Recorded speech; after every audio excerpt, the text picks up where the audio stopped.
Hello ඔයාලා හැමෝටම සුබ අලුත් අවුරුද්දක් වේවා.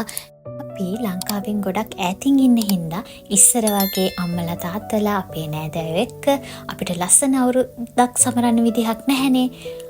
හැබැයි ඉතින් අපි දෙන්නට පුළුවන් විදිහට අපේ අලුත් අවුරුදු දවස ගත කරපු විදිහ තමයි මේ වීඩියෝ එකෙන් අරගෙන එන්නේ. ඉස්සරහට බලන්නකෝ අපි ලස්සන සකුරා පාක් එකකටත් ගියා. අපිට නැකත් වෙලාවන් හරියටම කරන්න බැහැනේ. ඉතින් අපිට පුළුවන් විදිහට අපි පුළුවන් වෙලාවට කිරි ඉතිරෙව්වා, කිරිබත් හැදුවා. ඒ වගේ දේවල් අපිට පුළුවන් විදිහට කළා. ඔයාලා දන්නවනේ මම හැමදේම හදන්නේ බාස්මති හාල් වලින් කියලා. මේ තියෙන්නේ මම බාස්මති හාල් වලින් හදපු රස කිරිබත් එක.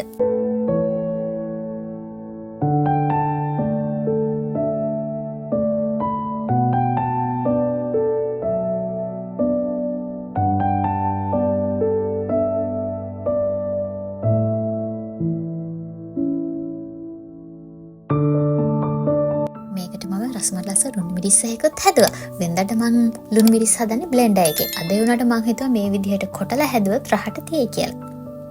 ලුණු මිරිස් එකත් ඉක්මනින්ම හදාගෙන මම මගේ කෑම මේසෙත් ලෑස්ති කරා. මගේ කෑම මේසෙත් ලෑස්ති කරගෙන අපි ඉස්සෙල්ලාම කොටස බුදු සාදුට පූජා කරලා අපි දෙන්නත් අන්න කෑම කන්න තමයි හදන්නේ.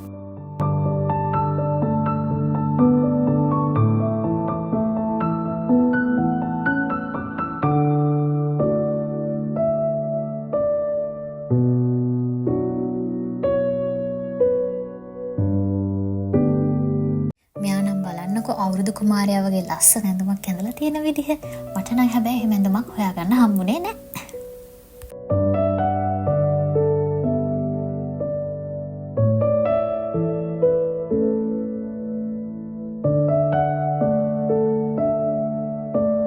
මේ තියෙන්නේ මගේ අවුරුදු මේසේ. අපි චූටි කාලේ ඉඳන්ම අම්මයි තාත්තයි යාලට පුළුවන් විදිහට ලස්සනට අපිට අවුරුදු මේසයක් ලෑස්ති කරලා දුන්නා. ඉතින් ඒ හින්දා අපි මේ ලංකාවෙන් පිට හිටියත් අපි කොච්චර බිසි වුණත් මට අවුරුදු මේසයක් ලෑස්ති නොකර ඉන්න බැරි වුණා.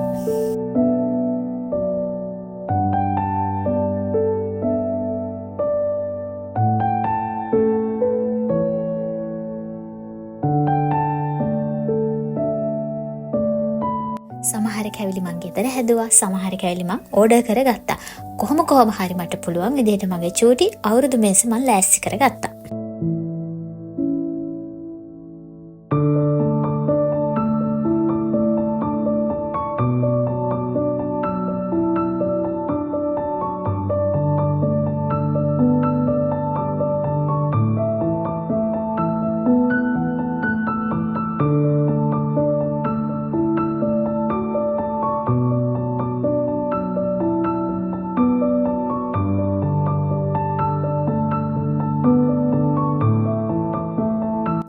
මේකේ ලස්සන මේක දැක්කම මට හරිම සතුටුයි. කිරිබත් කාලා කැවිලිත් එක්කලා රසමලස ඉඟුරු දාපු ප්ලේන් ටිකක් බොන්න තමයි අපි මේ හදන්නේ. මේ විදිහට ඉඟුරු දාපු ප්ලේන් ටික බීලා මම ඉක්මනින්ම ලෑස්ති වුණා ලන්ච් එක හදන්න. ඇයි දන්නවද? මගේ හිතේ පොඩි ප්ලෑන් එකක් තිබුණා. දෙන්න විතරක් ගේ ඇතුළට වෙලා තනියම ඉන්නවට වඩා මට හිතුණා අද දවස් අපි නිදහසේ ගත කරන්න එළියට යන්න. ඒකට මම තෝරගත්තේ ලස්සන සකුරා මල් පිපුණු පාක් එකක්. මේ පාර මට සකුරා මල් බලන්න යන්නත් වෙලාවක් තිබුණේ නැහැ. ඒ නිසාම මම තෝරගත්ත ලස්සන සකුරා මල් පිරුණු පාක් එකට ගිහිල්ලා අපේ අවුරුදු දවසේ ඉතුරු වේලාව ගත කරන්න.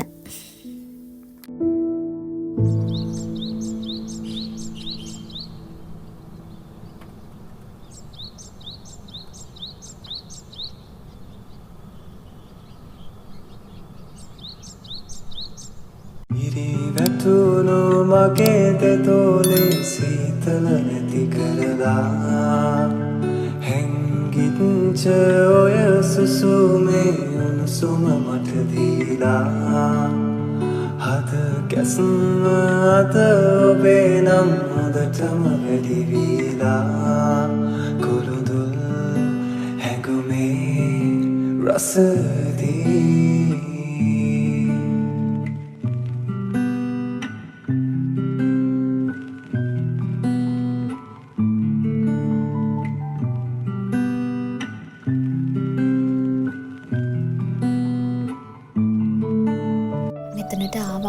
මාර නිදහසක් තමයි දැනෙන්නේ.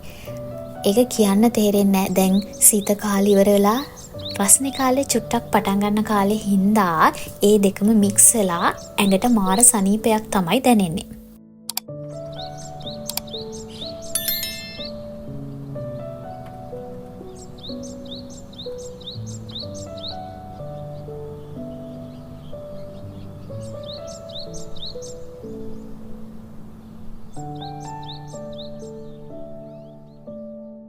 මේ තියෙන්නේ මං අවුරුද්දට ඉක්මනින්ම හදාගෙන පැක් කරගත්ත ලන්ච් එක.